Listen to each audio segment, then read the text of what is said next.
Hello everyone. Today we are going to go through if statements. Now, if statement is a selective process where we only run some code if a condition is met.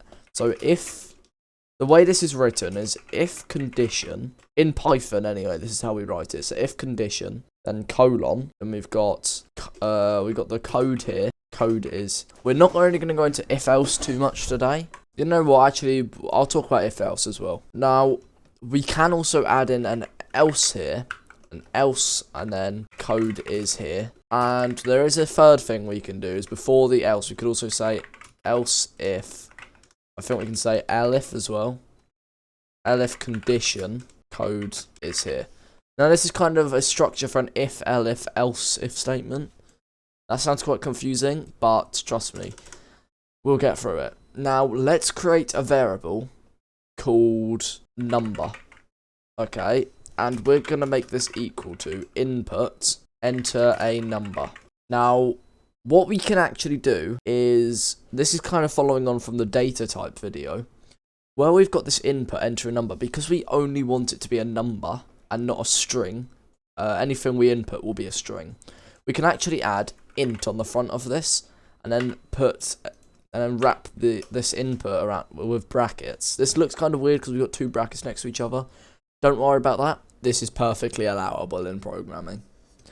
What this does is it simply converts this input, which is a string, into an integer because we only want it to be a number.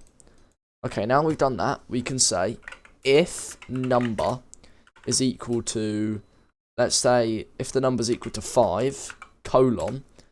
Now, there are some things I want to talk about. When it comes to if statements, you can have equals to, not equal to, bigger than or equal to, less than or equal to, bigger than or less than. This is how you can write. So you could write if number is equal to. This is how you write equal to in an if statement. We could have not equal to. So if it's anything but 5, if it's bigger than or equal to 5, or if it's less than or equal to 5, or if it's greater than 5. Or less than 5. Now these can be quite tricky to remember because they're just kind of symbols, they're not words or anything, but the more you practice the better you'll remember it. Okay, anyway, we want if number equals 5, and we've got our colon, and when we drop down after the colon, you'll see we've got like a space here. Just leave that space, it's called an indent. It just organises our code really and makes it look cleaner. Just leave that there. Now we'll say print the number is 5. Now remember, the print function actually outputs whatever is in here. We talked about this in our second episode of the series, so make sure to go watch that if you've not already seen it. Now what we can do is save this. Okay, now I've saved it, so I'm going to click run and then run module. Also, enter a number. If I enter 5, the number is 5. Lovely. If we close this and run it again, and I say 3, nothing will happen because it's not equal to 5. Okay, now let's add in an else.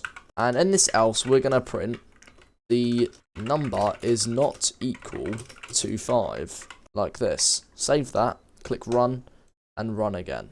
Run module. We're going to enter a number, and we're going to put in 5 this time. You still see it says 5, but if we put in something like 3, it says the number is not equal to 5.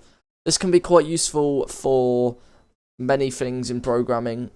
Obviously, printing and outputting isn't the best use of an if statement, but especially with app development and web development, this is really helpful. Now, what if, before this else, what if we add and go back? Also, something I should probably mention is when you're writing your else, when you drop down, you should backspace out of the indent and then write else. I should probably mention that as well. This is known as dedenting.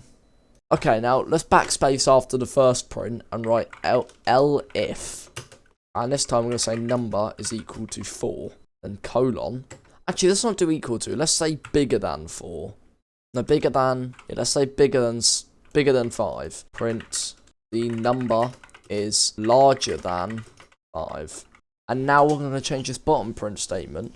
So what this is saying is if the number is not bigger than 5 and it's not 5, the only thing it can then be is less than 5. So here we can just change this to the number is smaller than 5. Let's save that. Now if we hit run, obviously if we enter in 5, you'll still see it says the number is 5.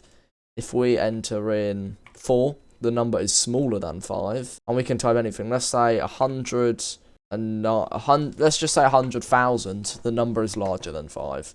So as you can see, our if statement here actually works. Now this is called selection in programming because it goes through each thing. It selects whether or not the condition's met. So depending on the condition on whether or not it's met, depends on what piece of code is selected. Now that's it for today. So I hope you enjoyed. If you've got any queries or anything you need to know, make sure to leave a comment and we'll try to reply as quick as we can. So thanks for watching, everyone. Also, if you need extra help with anything, you can join our Discord server. Link will be in the description, and we're active most of the time on there, so you'll get a faster response than our YouTube comments. But if you don't have Discord, then you can just use comments, or you can send us an email, driplestudios@gmail.com. But we're quite inactive on our email. So anyway, thanks for watching, everyone. Make sure to leave a like, and goodbye.